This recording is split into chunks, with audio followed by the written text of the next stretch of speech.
Good morning from Shimla. প্রভাতী সিমলা দর্শনে আপনাদের সুস্বাগতম।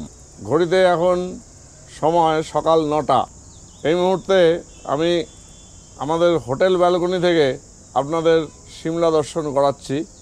সকালে সূর্যোদয়ও দেখা গিয়েছিল, তবে আজ আমার ঘুম থেকে উঠতে একটু দেরি হয়ে যায়, যার ফলে আপনাদের সূর্যোদয় দেখাতে পারলাম না।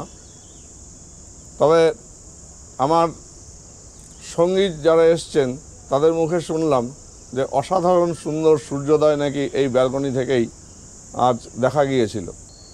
ব্রেকফাস্ট হয়ে গেছে, এখন আমরা বেরিয়ে পড়ব নারকান্দার উদ্দেশ্যে। গাড়িও চলে এসেছে, ব্যাগ ট্যাগ গুছিয়ে আমরা বেরিয়ে পড়ছি। যেতে যেতে সমস্ত কিছুই বর্ণনা করতে থাকব আর চেষ্টা করব আপনাদের জন্য সমস্ত খুঁটিনাটি তথ্য তুলে ধরার। শুরু হয়ে গেল সিমলা থেকে আমাদের নারকান্দার উদ্দেশ্যে যাত্রা। সিমলা থেকে এই নারকান্দার দূরত্ব রয়েছে 62 কিলোমিটার।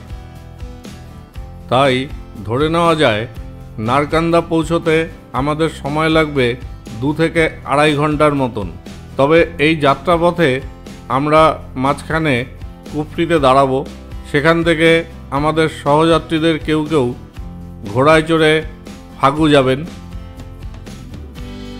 এই ঘোড়ায় চড়ার মধ্য দিয়ে পাহাড়ি পরিবেশের প্রাকৃতিক বৈচিত্র্যের সাথে আপনি অনেকটাই একাত্ম হতে পারবেন। এই মুহূর্তে আমরা পৌঁছে গেছি কুফরি।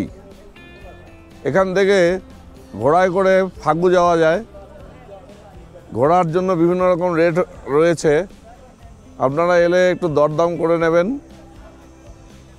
এখান থেকে 5 কিলোমিটার ঘোড়ায় চড়িয়ে ওরা বিভিন্ন পাহাড়ি বিভিন্ন স্পটগুলো ওরা দেখায়। এই কুফরিতে আমাদের যারা সহযোগী ট্যুরিস্ট যারা রয়েছে তারা ঘোড়ায় করে যাবেন, তো তারা যাবেন, তারা এলে আমরা আবার রওনা হয়ে যাব নারকান্দার উদ্দেশ্যে।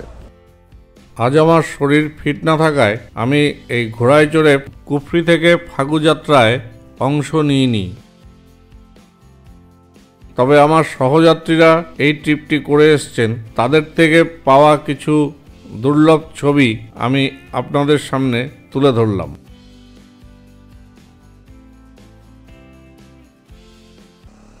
কুফরি দর্শন শেষ করে এই মুহূর্তে আমরা আবার রওনা হচ্ছি নারকান্দার উদ্দেশ্যে। আজ আমাদের এই কিন্নর কৈলাস ও স্পিতি ভ্যালি ভ্রমণের 4র্থ দিন। আমরা এই সম্পূর্ণ ভ্রমণ পর্বটি ট্রেন ও গাড়ি নিয়ে করছি। সিমলা থেকে শুরু হয়ে গেল আমাদের ছোট গাড়ি নিয়ে ভ্রমণ করা। এই কিন্নর কৈলাস ও স্পিতি ভ্যালি ট্রিপটি সম্পূর্ণ করবার জন্য আমরা একটি বোলেরো গাড়ি নিয়ে নিলাম। অনেকেই অবশ্য বিভিন্ন রকম গাড়ি নিয়েই পাহাড়ে ভ্রমণ করে থাকেন, তবে আমার মতে পাহাড়ে ভ্রমণের জন্য সুমো, স্করপিও অথবা বোলেরোই আদর্শ গাড়ি। এ নিয়ে অবশ্য মতানৈক্য থাকতেই পারে। আমি আমাদের এই গাড়ির ড্রাইভার বাবলু ভাইয়ের ফোন নাম্বার ডেসক্রিপশন বক্সে দিয়ে দিচ্ছি। ভীষণ ভালো ড্রাইভার এবং সদাহাস্য প্রকৃতির খুব ভালো মানুষ এই বাবলু ভাই।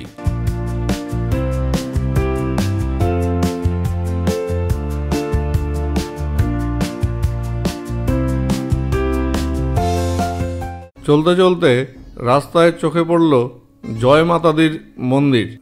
আমাদের ড্রাইভার বাবলু ভাই গাড়ি থামিয়ে দিলেন, আমরাও নেমে পড়লাম জয় মাতাদিকে দর্শনের উদ্দেশ্যে।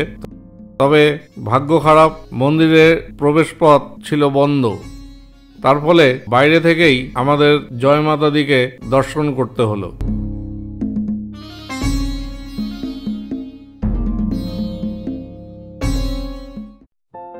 জয় মাতাদি দর্শন শেষ করেই আমরা আবার রওনা হলাম, লক্ষ্য নারকান্দা পৌঁছানো। নারকান্দা মূলত আপেল, ট্রেক ও প্রাকৃতিক সৌন্দর্যের জন্যই বিখ্যাত। অনেকে অবশ্য এই কিন্নর স্পিতি ভ্যালি ট্রিপ করতে গিয়ে নারকান্দায় স্টে না করে সিমলা থেকে সোজা সারাহানে গিয়েও স্টে করে থাকেন। তবে আমাদের লক্ষ্য হলো প্রথম দিকে ছোট ছোট জার্নি করে উচ্চতার সাথে শরীরকে খাপ খাইয়ে নেওয়া। এতে উচ্চতাজনিত সমস্যা থেকে আপনি অনেকটাই মুক্ত থাকতে পারবেন। এই কিন্নর কৈলাস ও স্পিতি ভ্যালি ট্রিপটি অনেকে সিমলা থেকে মানালি কাজা হয়েও করে থাকেন। তবে এভাবে করতে গেলে আপনি যদি শারীরিকভাবে সব দিক দিয়ে ফিট থাকেন তাহলে অবশ্য কোনো সমস্যা নেই, কিন্তু দুম করে অধিক উচ্চতায় চলে যাওয়ার দরুন উচ্চতাজনিত কারণে হঠাৎ শ্বাসকষ্ট শুরু হয়ে যেতে পারে। সমস্যা এতটাই হতে পারে যে আপনাকে হসপিটালে ভর্তি করবার দরকার হতে পারে।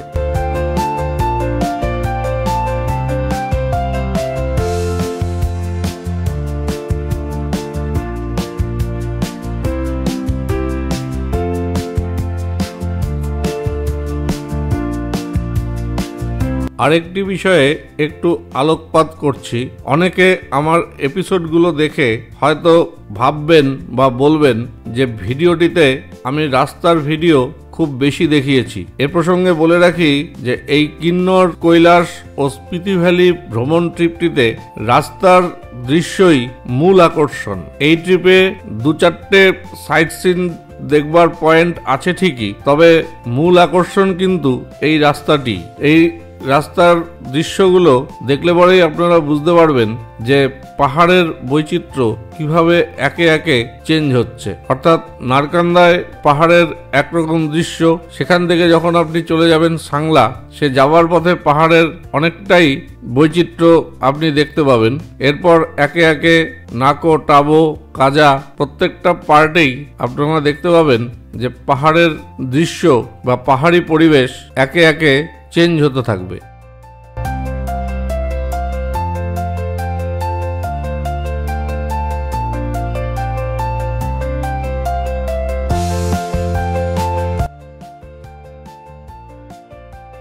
এবারে আসা যাক এই নারকান্দা আপনি কিভাবে যাবেন।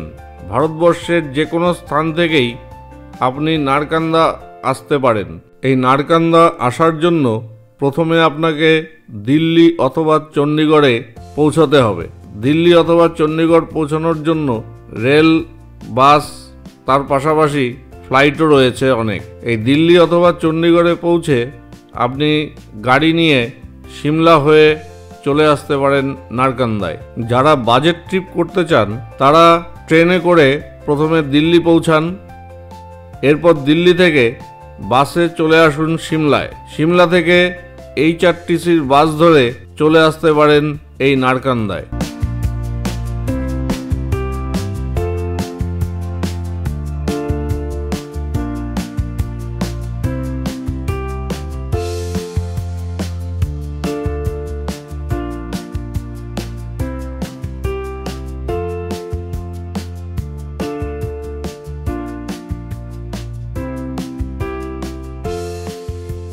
পৌঁছে গেলাম নারকান্দা। সমুদ্রপৃষ্ঠ থেকে এই নারকান্দার উচ্চতা ৮৫৯৯ ফুট। সবুজ আপেলের দেশ এই নারকান্দা। এখান থেকে সবুজ আপেল বিদেশে রপ্তানি হয়ে থাকে। আমরা এখন এখানে একটু লাঞ্চ করব। লাঞ্চের পর আমরা যাব হাটু পিক, হাটু মাতা টেম্পল এবং তান্নি জব্বার লেক দেখার উদ্দেশ্যে। নারকান্দা চলে এলেও আপনি কিন্তু সিমলা জেলাতেই থাকবেন, কারণ নারকান্দা হলো সিমলা জেলার একটি মহকুমা শহর।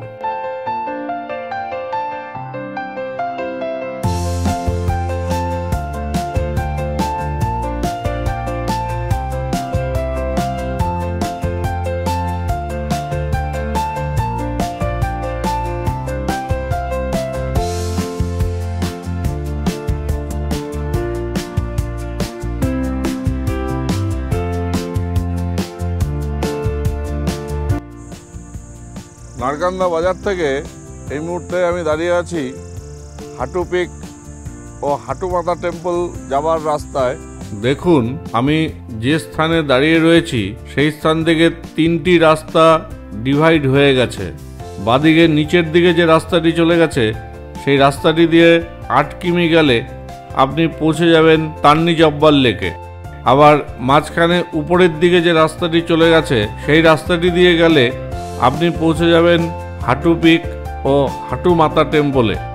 আর একেবারে ডান দিকে যে রাস্তাটি নিচের দিকে চলে গেছে সেই রাস্তা দিয়ে চলে গেলেই পৌঁছে যাওয়া যাবে আজকে আমাদের রাত্রিবাসের ঠিকানা হাটু ভ্যালি হোমস্টেতে।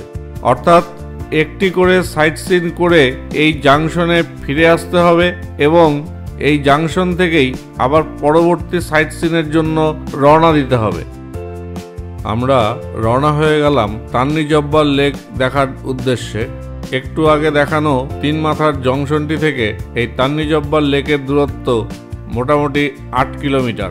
তবে এই রাস্তাটি একটু ন্যারো প্রকৃতির, যার ফলে খুব সহজেই দুটি গাড়ি পাশাপাশি যেতে গেলে কিছুটা অসুবিধার মধ্যে পড়তে হচ্ছে। রাস্তাটি পাহাড়ের পূর্ব দিকের ঢালে অবস্থিত হওয়ায় এখানে রোদের দেখা নেই বললেই চলে। তবে দুপাশে সবুজে মোড়া প্রাকৃতিক পরিবেশের মধ্য দিয়ে যেতে বেশ ভালোই লাগছে। চলে এলাম তান্নি জব্বার লেকে। আমি দাঁড়িয়ে রয়েছি নারকান্দায় অবস্থিত তান্নি জব্বার লেকের সামনে।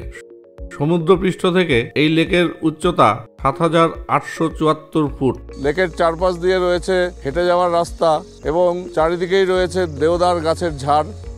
লেকের জলে এই দেওদার গাছের ঝাড়ের এক অসাধারণ ছায়া এখানে ধরা পড়ে এবং জলের মধ্যে সেই ছায়া নিয়ে এক অপরূপ সৌন্দর্যের সৃষ্টি হয়। এগুলো দেখার জন্যই বিভিন্ন পর্যটকেরা এখানে এসে ভিড় জমান। লেকটিকে তান্নি জব্বার লেক বলা হয় ঠিকই, আসলে এই জায়গাটির নাম তান্নি জব্বার ইকো পার্ক। লেকের চারধারে সুন্দর পাথরে বাঁধাই রাস্তা করে দেওয়া হয়েছে।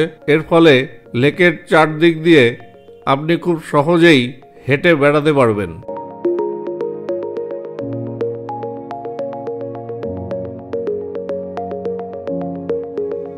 এই লেকের এক পাশে রয়েছে নাগদেবী টেম্পল, তবে জুতো খুলে এখানে প্রবেশ করতে হয়। ক্যামেরা ভেতরে নিষিদ্ধ হওয়ায় আমি দূর থেকেই নাগদেবীর উদ্দেশ্যে প্রণাম সেরে নিলাম।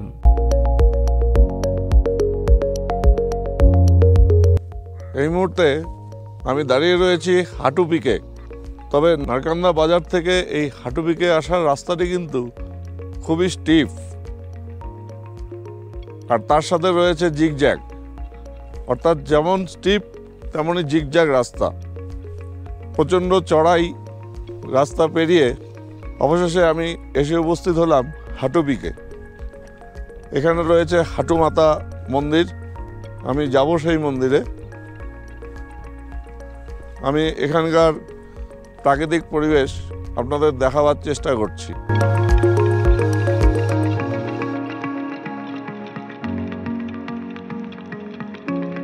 এখান থেকে পাহাড়ের এক অসাধারণ ভিউ নজরে আসবে। হাটুমাতা মন্দিরে ঢোকার গেট। এখান দিয়ে ধীরে ধীরে আমরা ভেতর দিকে প্রবেশ করব।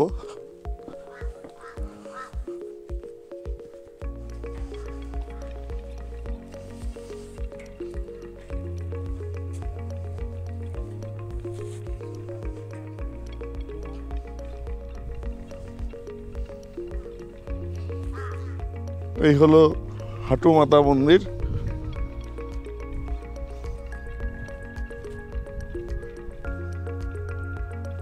ভেতরে মা পূজিত হন। পাহাড়ের কোলে অবস্থিত, ভারী সুন্দর এই মন্দিরটি এবং চারিদিকে সমস্ত রকম বিষয়বস্তু নিয়ে এক অপূর্ব সৌন্দর্যের সৃষ্টি হয়েছে।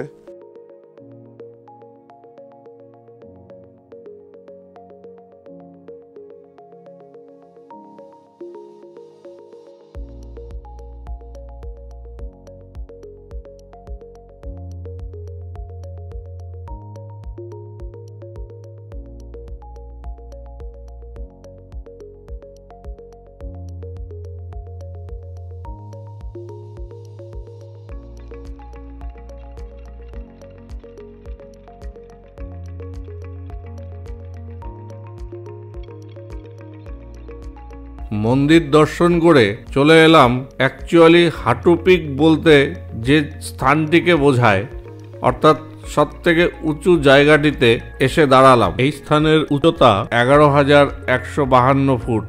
এই স্থান থেকে হিমালয়ের অনেকগুলি শৃঙ্গই দেখতে পাওয়া যায়, তবে আকাশে মেঘ থাকায় আজকে সেইভাবে সমস্ত শৃঙ্গগুলো প্রকটভাবে দেখা যাচ্ছে না। হাঁটু পিক দেখার মধ্য দিয়েই এই পর্বের পরিসমাপ্তি ঘটল।